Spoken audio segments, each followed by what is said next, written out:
আবার এলো বিপিএল। হ্যাঁ, বিপিএল তো আবার চলেই আসলো। এই তো আর ৩-৪ দিন পরে ২৬শে ডিসেম্বর থেকে বিপিএল এর নতুন আসর মাঠে গড়াচ্ছে। অংশগ্রহণকারী ৬টি দল কেমন হলো, নিলাম শেষেই তো সেটা নিয়ে একটা আলোচনা করেছিলাম। দলগুলো যে পুরোপুরি শেপ পেয়ে গেছে তা নয়, কেননা বিদেশি ক্রিকেটার দলে ফেরানোর সুযোগ তো পুরো টুর্নামেন্ট জুড়েই থাকছে, যেহেতু এটা আনলিমিটেড রেজিস্ট্রেশন। এখন বিপিএল শুরু হওয়ার এই ৩-৪ দিন আগে যদি দাঁড়িয়ে দেখি বিদেশি ক্রিকেটার সংগ্রহে আসলে আমাদের এই বিপিএল এর ৬টা দল কে কোথায় দাঁড়িয়ে, মানে এই ফরেন কালেকশনে যদি একটা র্যাঙ্কিং করি সেখানে ১, ২, ৩, ৪, ৫, ৬ নম্বরে কোন দল কোথায় থাকবে আমার সঙ্গে মিলিয়ে নিতে পারেন। এটা কিন্তু বিপিএল এর ফেভারিট র্যাঙ্কিং না, এটা ফরেন ক্রিকেটার যাদেরকে নিয়েছে আজকে পর্যন্ত, যাদেরকে নিয়েছে আমি বিপিএল এর ৬টা ফ্র্যাঞ্চাইজির কাছ থেকেই অফিসিয়ালি তাদের এই প্লেয়ার লিস্টে নিয়েছি অ্যাজ অফ টুডে। সো এখানে আগামীকাল পরশু টুর্নামেন্ট শুরু হওয়ার আগেও বিদেশি ক্রিকেটার যেমন অ্যাড হতে পারে, টুর্নামেন্ট চলাকালীন যে কোনো সময় তো যে কোনো বিদেশি ক্রিকেটার অ্যাড করার সুযোগ তো থাকছেই। কিন্তু এখন পর্যন্ত যদি আমরা হিসাব করি তাহলে বিদেশি ক্রিকেটার কোন দলের ক্ষেত্রে কেমন হয়েছে ওইটার একটা র্যাঙ্কিং করলে কোন দল কোথায় থাকবে সেটা নিয়ে একটু আলোচনা করতে চাই। আমার সঙ্গে আপনি মিলিয়ে দেখতে পারেন। ৬ দলের মধ্যে ৬ নম্বরে সবচেয়ে শেষে চট্টগ্রাম রয়্যালস। চট্টগ্রাম রয়্যালসে আমি যেটা দেখতে পাচ্ছি যে তারা ৫ জন মাত্র বিদেশি ক্রিকেটার এখন পর্যন্ত তাদের দলে ভিড়িয়েছে। আবরার আহমেদ পাকিস্তানের leg spinner, Paul Stirling Cameron Delport South আফ্রিকার, কামরান গোলাম পাকিস্তানের এবং নিরোশন ডিকোভেলা শ্রীলঙ্কার। তার মধ্যেও নিরোশন ডিকোভেলা হচ্ছে গিয়ে আনসার্টেন, তার ন্যাশনাল ডিউটির কারণে তিনি আসতে পারবেন কিনা সেটা পুরোপুরি নিশ্চিত না। ফলে মাত্র ৪ জন ক্রিকেটার, ফরেন ক্রিকেটারকে তারা রেজিস্ট্রেশন করেছে টুর্নামেন্ট শুরু হওয়ার আগ পর্যন্ত, এই ৩-৪ দিন আগের কথা যদি আমি বলি। সো আমার কাছে আসলে এটা প্রথমত কোয়ালিটির দিক থেকে কথাও যদি বলেন, প্লাস হচ্ছে গিয়ে এখানে যে কোয়ান্টিটি, এত কম পরিমাণের মধ্য থেকে তাদের চুজ করতে হবে। চট্টগ্রাম রয়্যালসকে আমি আসলে এই বিদেশি ক্রিকেটার সংগ্রহের দিক থেকে ৬ দলের মধ্যে ৬ নম্বরেই রাখছি, এর উপরে রাখতে পারছি না।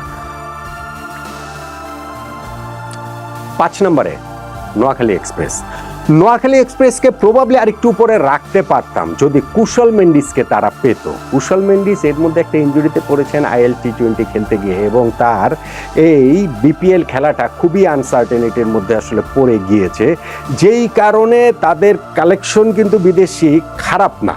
তবে তিনি না থাকার কারণে, কুশল মেন্ডিসের এই অনুপস্থিতির কারণে আমি আসলে তাদেরকে একটু পিছিয়েই ৫ নম্বরেই রাখছি। তিনি থাকলে হয়তো বা একটু আগে রাখতাম।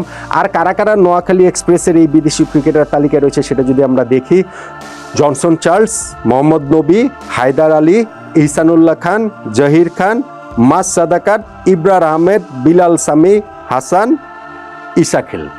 এই দেখেন অনেকজন, তারা কিন্তু ১০ জনকে এখন পর্যন্ত সাইন করিয়েছে। এই প্লেয়ারদের মধ্যে এইখানটাতে জনসন চার্লস, নবী, এই ২ জনকে যদি আমরা বাদ দেই তাহলে কিন্তু খুব যে প্রোভেন ক্রিকেটার রয়েছে তা নয়, এবং তাদেরকে আসলে কোন সময়টা জুড়ে পাওয়া যাবে সেইটাও একটা প্রশ্নের বিষয়। মোহাম্মদ নবী তো হচ্ছে IL T20 খেলছেন সেটা আমরা জানি।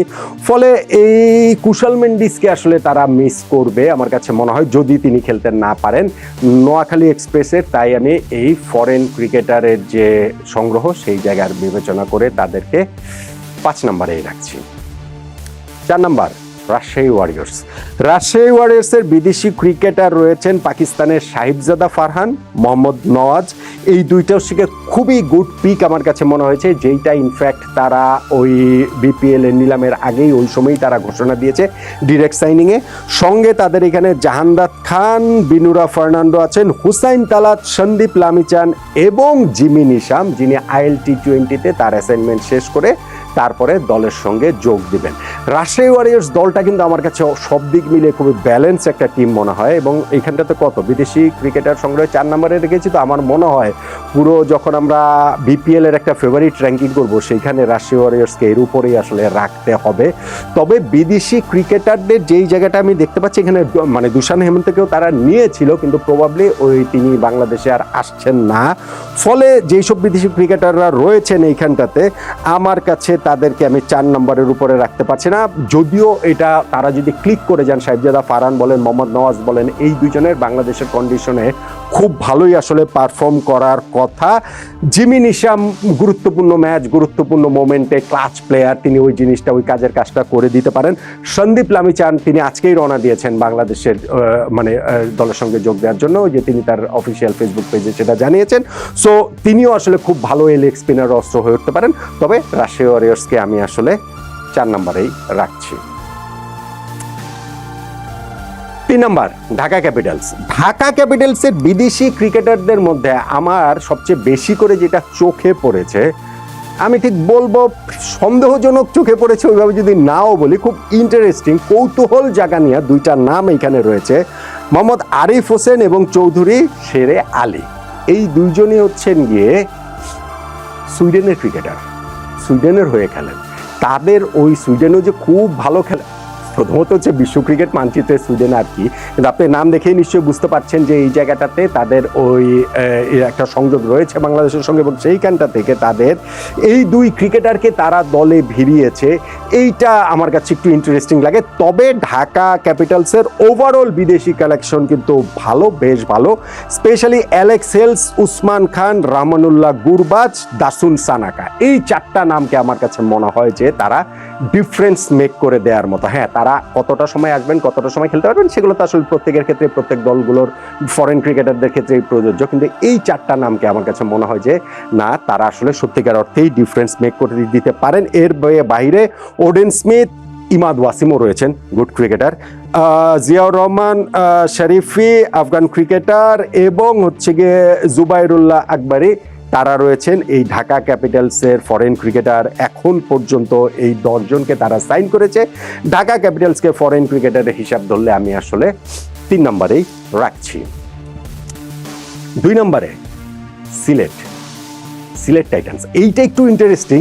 সিলেটের দলটা যদি আপনি হিসাব করেন, সেইখানটাতে হয়তো বা 2 নম্বরে আমি তাদের ফেভারিট র্যাঙ্কিংয়ে রাখবো না, তবে বিদেশি ক্রিকেটার তারা যাদেরকে নিয়েছেন তারা যদি আসলে পারফর্ম করতে পারেন, তাহলে কিন্তু খুব ভালো একটা সার্ভিস এই ফরেনারদের কাছ থেকে তারা পেতে পারে। সেই কারণে আমি তাদের 2 নম্বরে রেখেছি। দেখেন, এখানে সাইম আইয়ুবের মতো ক্রিকেটার রয়েছেন, যিনি ওয়ার্ল্ড ক্রিকেটে T20 ফরম্যাটে নাম্বার 1 অলরাউন্ডার বোধহয় এখনও আছেন।